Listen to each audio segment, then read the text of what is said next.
divin, ce qui compte vraiment.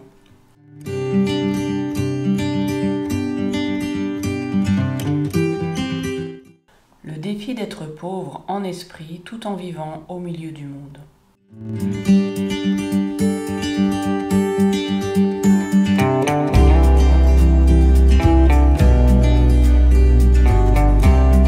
Minuit est sur le point de sonner. Depuis 2 bonnes heures, le bruit de la rue s'est déplacé pour s'installer à l'intérieur des maisons.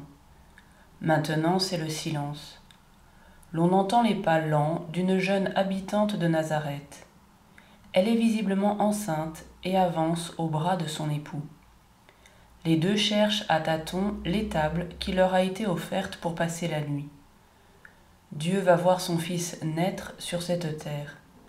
Lui, le Tout-Puissant, a décidé de lui préparer une place presque à ciel ouvert. La parole de Dieu est un enfant incapable de parler. Qui l'aurait cru ? Noël, c'est célébrer un Dieu nouveau qui change notre logique et nos attentes. Le Noël de Jésus n'offre pas la chaleur sécurisante de l'âtre, mais le frisson divin qui secoue l'histoire.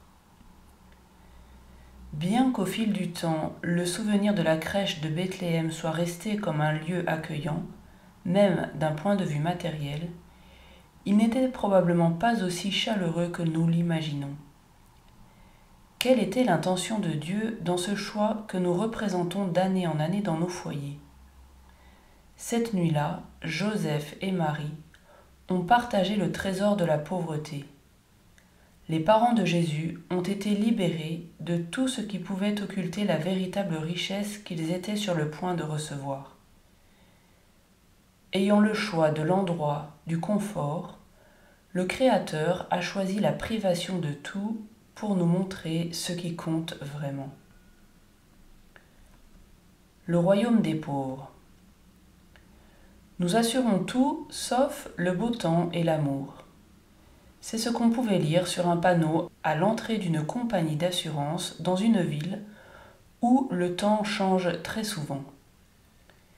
Si nous ne pouvons pas décider du temps qu'il fera, moins encore, nous ne pouvons pas garantir l'amour des autres. Il n'existe pas assez d'argent dans le monde pour forcer quelqu'un à aimer sincèrement. C'est donc une réalité qui nous inquiète peut-être un peu, car elle nous prive de la sécurité que nous connaissons dans d'autres domaines. Or, il faut vivre avec cette marge d'erreur. Le souci de tout contrôler bloque toute tentative d'aimer et d'être aimé. Il rend impossible le bonheur simple mais robuste de ceux qui donnent et reçoivent librement.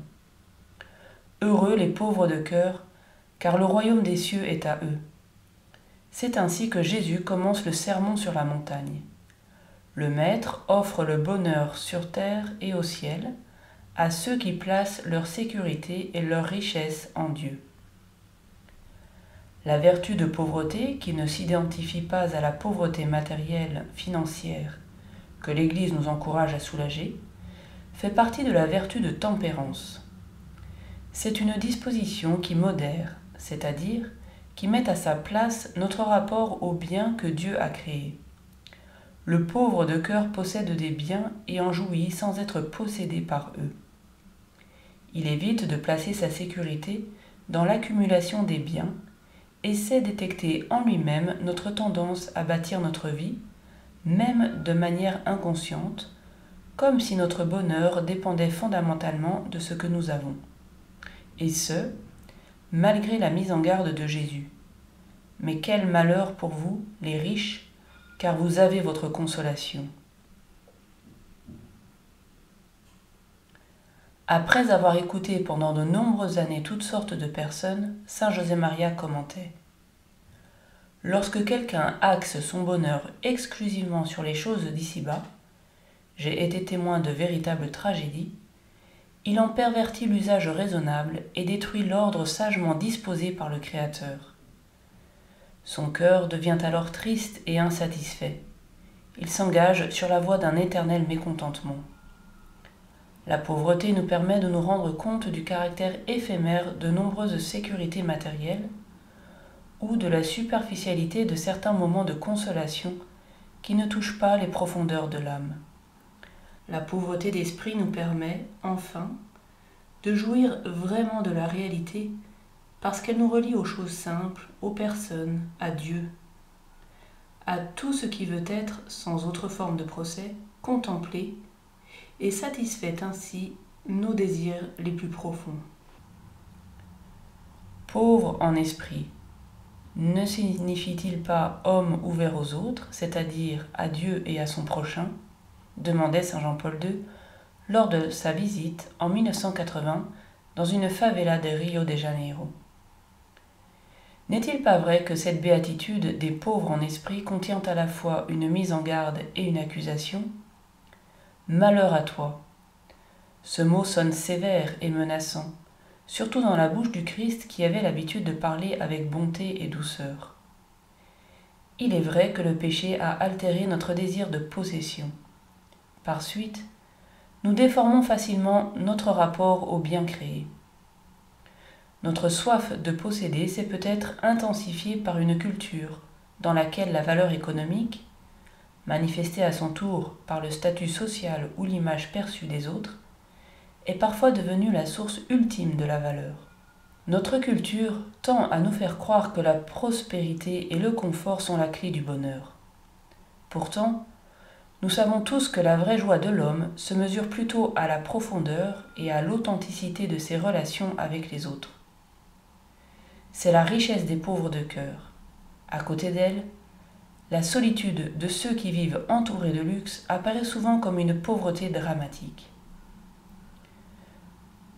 Une harmonie que chacun doit trouver. En 1968, au cours d'une entrevue portant sur la place de la femme dans la société, la journaliste interroge Saint José Maria sur la vertu de pauvreté. Elle désire savoir comment la vivre et la transmettre à partir de la vie du foyer. La réponse part d'une prémisse très claire. Celui qui n'aime pas et qui ne pratique pas la vertu de pauvreté n'a pas l'esprit du Christ.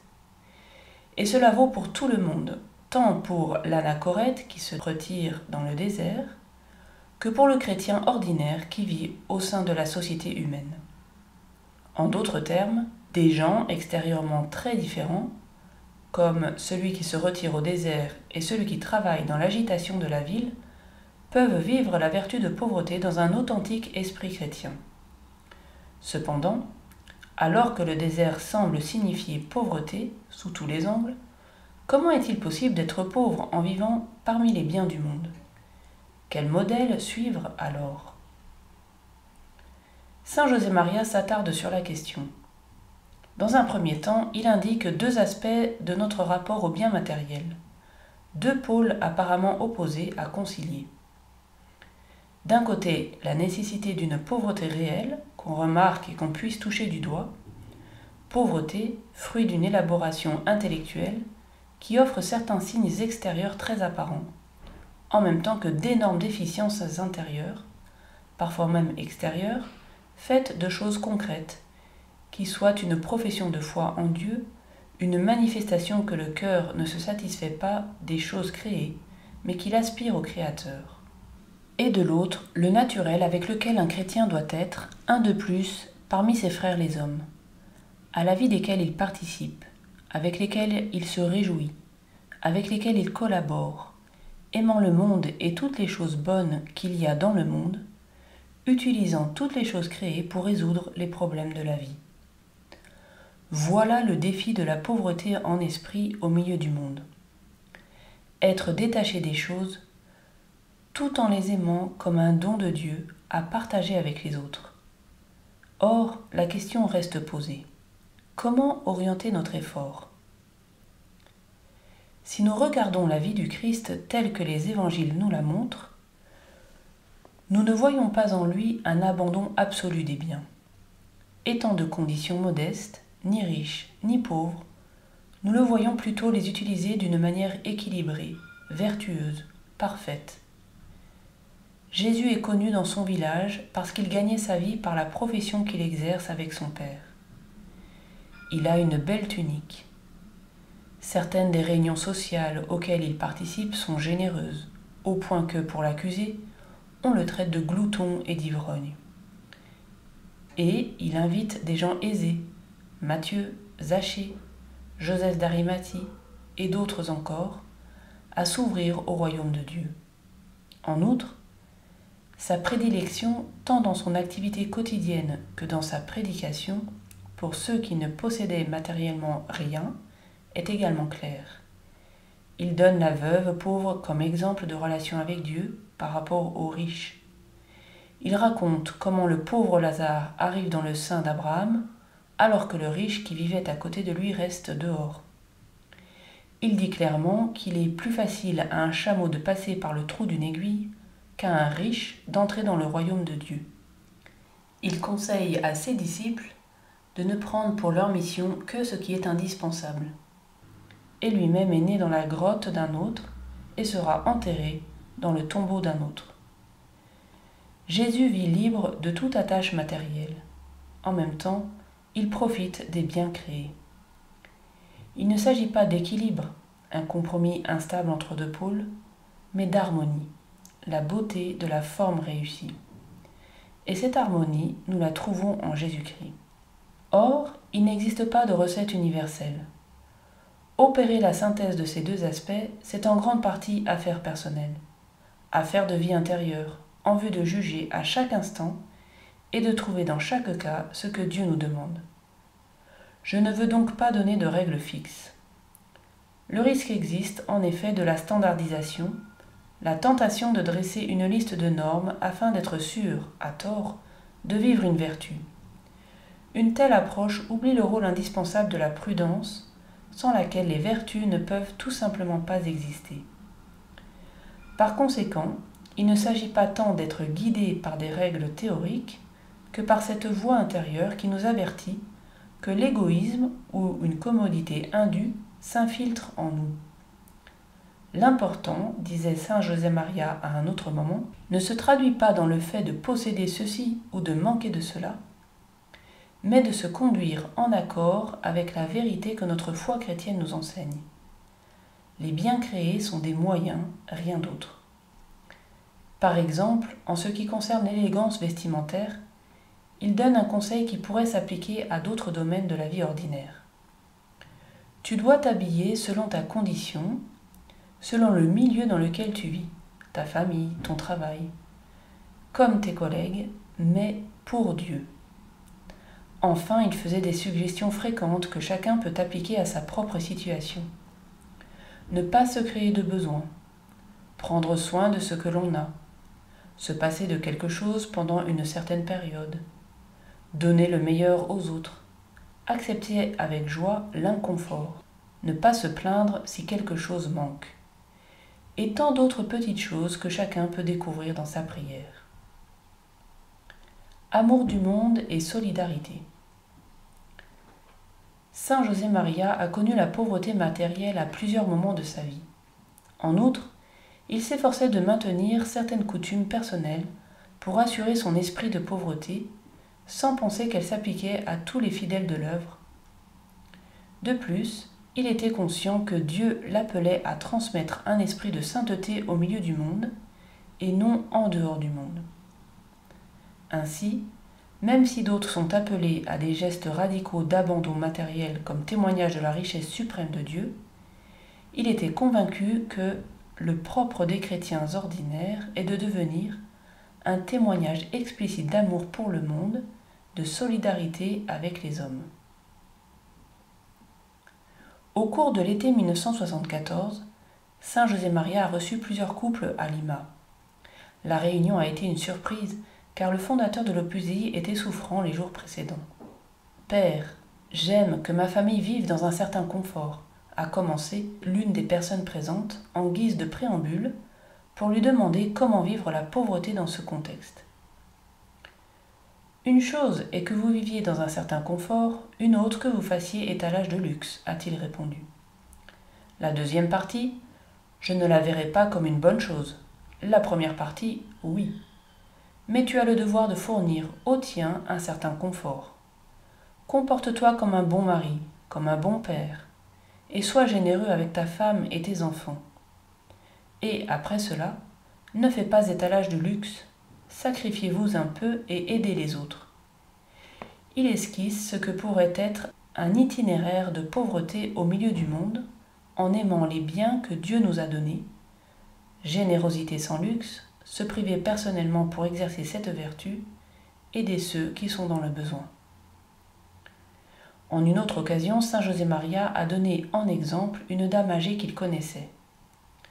Elle vivait la vertu de pauvreté alors qu'elle n'avait pas de problème financier. Cette personne dont je vous parle maintenant habitait dans une noble demeure, mais elle ne dépensait même pas 2 pessettes par jour pour elle. En revanche, elle rétribuait généreusement les personnes à son service et consacrait le reste à venir en aide aux nécessiteux, tout en s'imposant à elle-même des privations de toutes sortes. Cette femme ne manquait d'aucun des biens que tant ambitionne, mais elle était personnellement pauvre, très mortifiée, complètement détachée de tout. La vertu de pauvreté vécue en pleine ville implique une préoccupation efficace pour les personnes en difficulté économique. La prière à Dieu et la solidarité avec les pauvres et les souffrants sont inséparables, déclare le pape François. Pour rendre un culte agréable au Seigneur, il est nécessaire de reconnaître que toute personne, même la plus démunie et la plus méprisée, porte l'image de Dieu. La rencontre avec une personne en condition de pauvreté nous provoque et nous interroge toujours.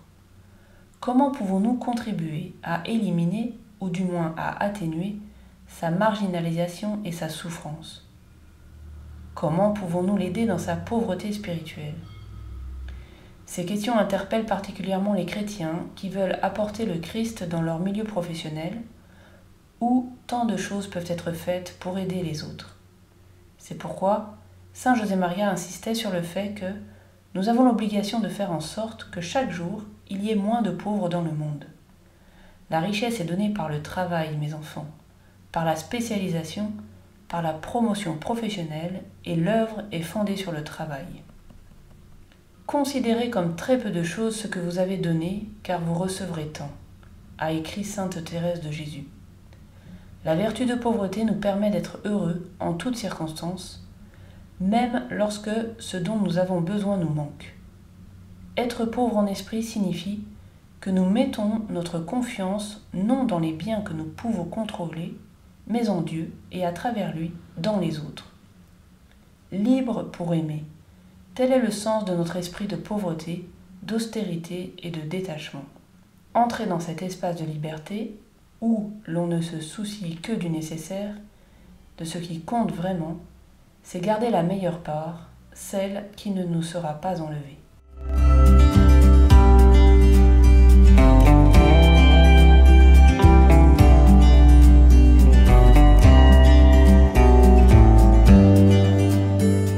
Texte écrit par Andrés Cárdenas, que vous pouvez retrouver sur le site opusdei.org.